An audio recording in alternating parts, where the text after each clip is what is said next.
The deep డైవ్కు స్వాగతం.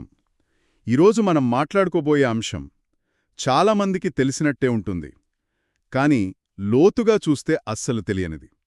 అదేంటంటే mindfulness. అంటే మనం చేసే ప్రతి పనిని శ్రద్ధగా గమనించడం. అవును.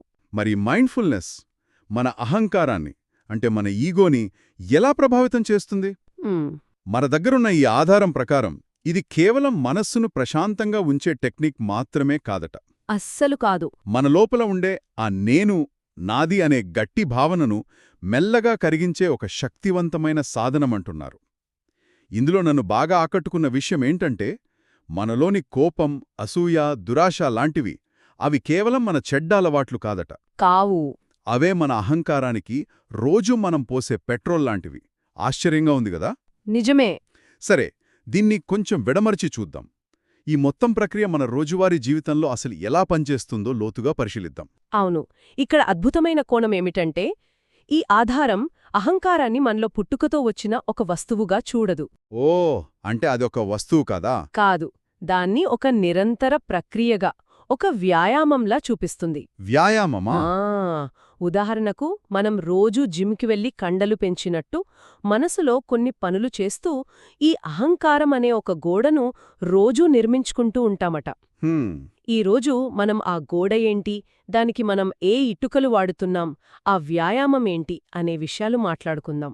అంటే మనం రోజూ కష్టపడి మన అహంకారాన్ని మనమే నిర్మించుకుంటున్నామన్నమాట. సరదాగా ఉంది వినడానికి. అవును, ఒక రకంగా అంతే. ఈ ఆలోచన ప్రకారం అహంకారం అంటే ఒక వేర్పాటు భావన. నేను వేరు, ఈ ప్రపంచం వేరు అని. మనకి, మిగతా అందరికీ మధ్య ఒక గీత గీసుకోవడం. సరిగ్గా. ఇక్కడే అసలు విషయం ఆసక్తికరంగా మారుతుంది. ఈ గీతను కాపాడుకోవడానికి, ఆ గోడను బలంగా ఉంచడానికి మనం రోజూ కొన్ని పనులు చేస్తూ ఉంటామట. అవేమిటి? సరిగ్గా అడిగారు. ఆ పనులనే ఈ ఆలోచనా విధానంలో దోషాలు, అంటే డిఫైల్మెంట్స్ అంటారు. కాని అంత పెద్ద మాటలు మనకు అక్కర్లేదు. సరే. అవి మనకు బాగా తెలిసినవే. మొదటిది దురాశ. అంటే అది నాకు కావాలి అని దేన్నైనా మనవైపు లాక్కోడానికి ప్రయత్నించడం. అంటే ఏదైనా వస్తువు కావచ్చు, లేదా ఏదైనా. అది కొత్త ఫోన్ కావచ్చు, పక్కింటి వాళ్ల కారు కావచ్చు, లేదా సోషల్ మీడియాలో ఒకరికొచ్చిన లైకులు కావచ్చు. నిజమే. అది నా దగ్గర ఉంటే నా విలువ పెరుగుతుంది అని దాన్ని నేను అనే వృత్తంలోకి లాక్కోవడమే ఈ వ్యాయామంలో మొదటి భాగం. నిజమే. రాత్రి పడుకోబోయే ముందు ఫోన్ పట్టుకుని, అవసరం లేకపోయినా ఆన్లైన్ షాపింగ్ యాప్లో బండికి వస్తువులు యాడ్ చేస్తుంటామే. అది కోకే వస్తుందేమో, ఖచ్చితంగా అది నా దగ్గరుంటే బాగుండు అని మనసు లాగుతూ ఉంటుంది. అది ఆ నేను అనే వృత్తంలోకి దేన్నో లాక్కునే ప్రయత్నమే. మరి రెండో వ్యాయామం? రెండూది దీనికి పూర్తిగా వ్యతిరేకమైనది.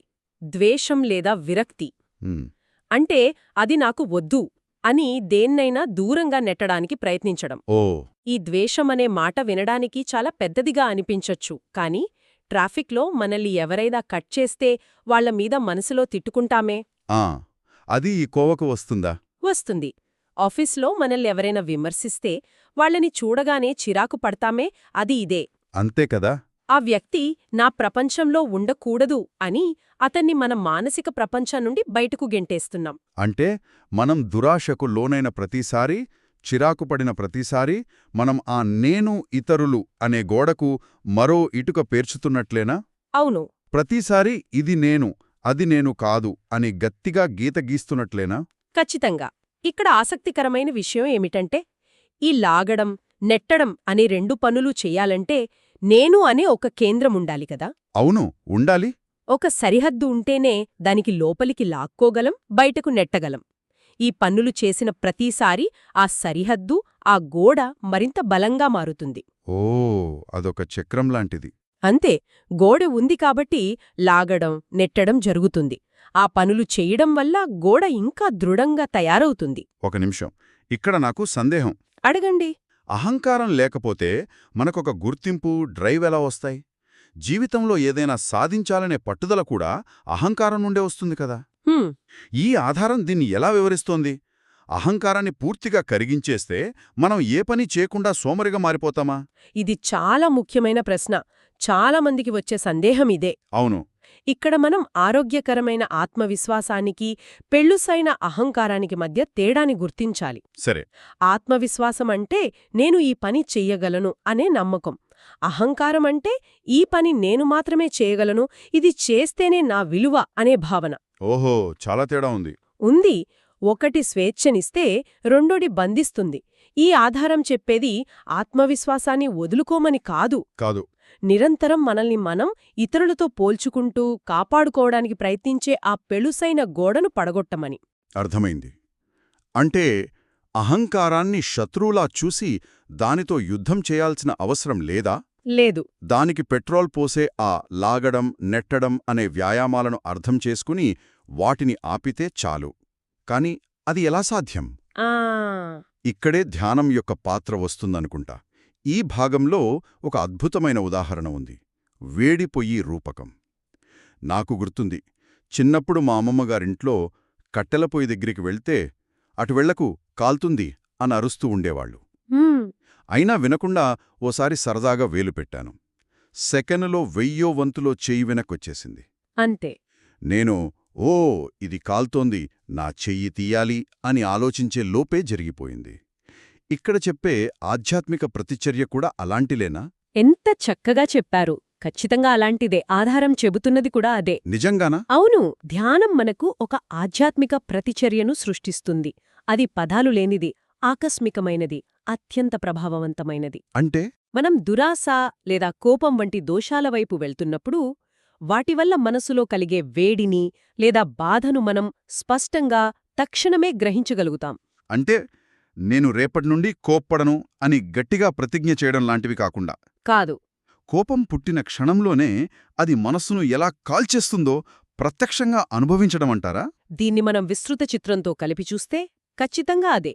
వేడి పొయ్యి వల్ల కలిగే నొప్పిని మీ చేయి ఎంత స్పష్టంగా, ప్రత్యక్షంగా గ్రహించిందో, దురాశ లేదా కోపం మనకు కలిగించే అంతర్గత బాధను కూడా మనం అంత స్పష్టంగా చూడగలిగితే మనం సహజంగానే వాటిలో పాల్గొనడం మానేస్తాం.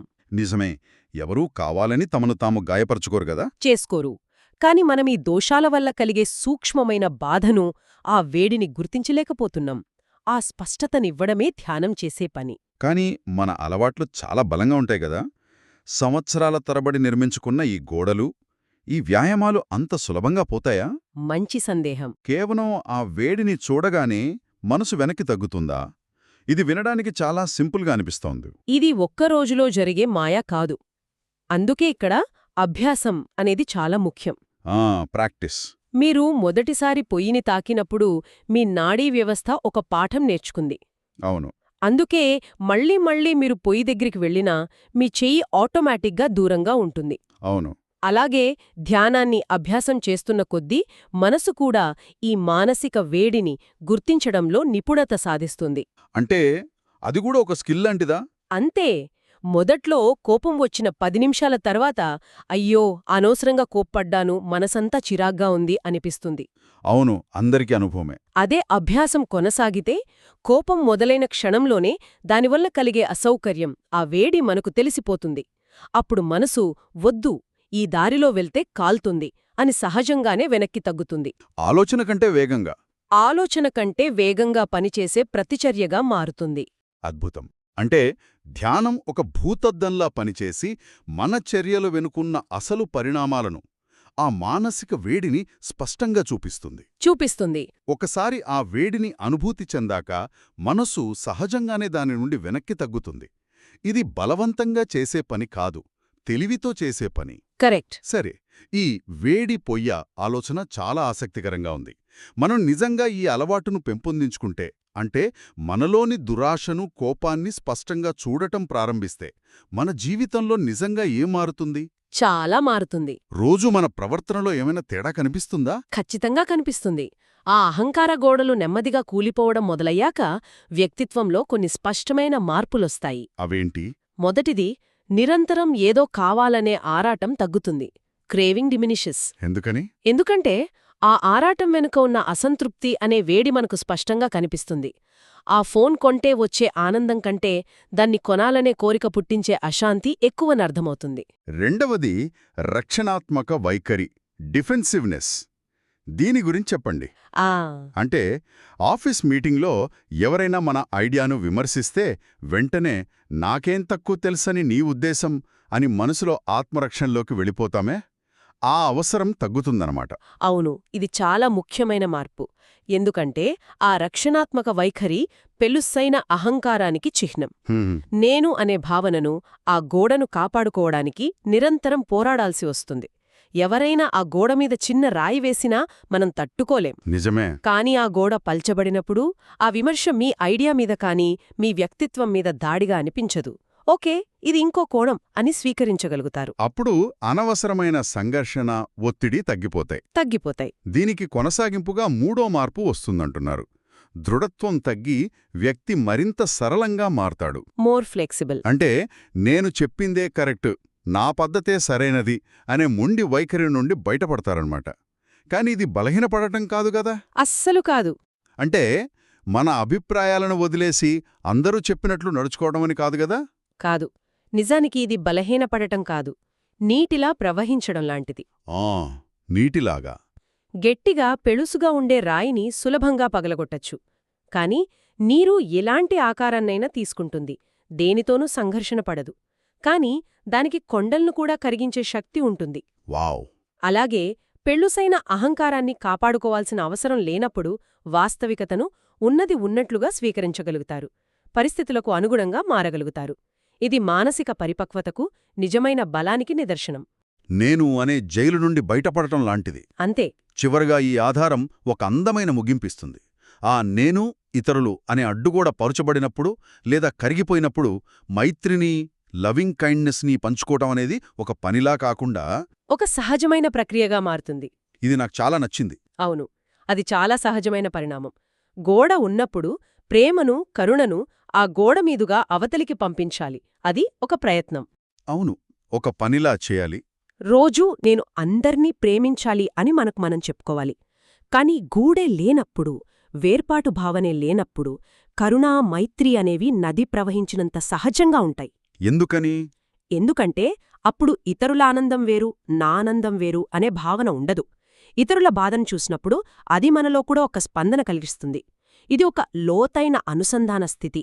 ఈనాటి మన చర్చ యొక్క సారాంశం చూస్తే ఇది ఒక అద్భుతమైన ప్రయాణం.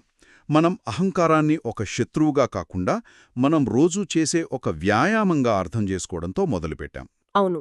ఆ వ్యాయామానికి ఇంధనమిచ్చే దురాశ, ద్వేషం వంటి అలవాట్లను ఆపడానికి ధ్యానం ఒక వేడి పొయ్యి, ప్రతిచర్యల ఎలా పనిచేస్తుందో చూశాం.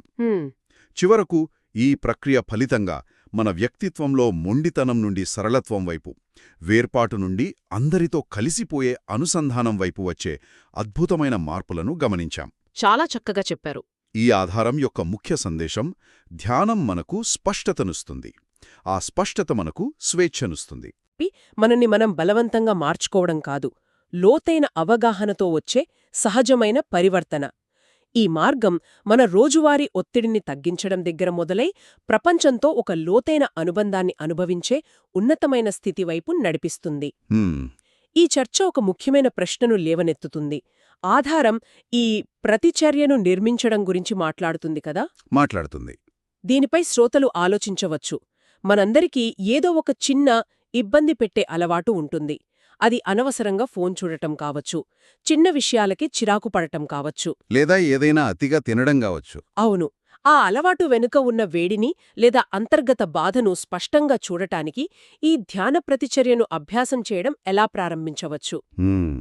ఆ అలవాటులో ఉన్నప్పుడు కలిగే తాత్కాలిక సుఖం కాకుండా అది ముగిసిన తరువాత మనసులో మిగిలే సూక్ష్మమైన అసౌకర్యాన్ని, అశాంతిని ఎలా గమనించడం మొదలుపెట్టవచ్చు.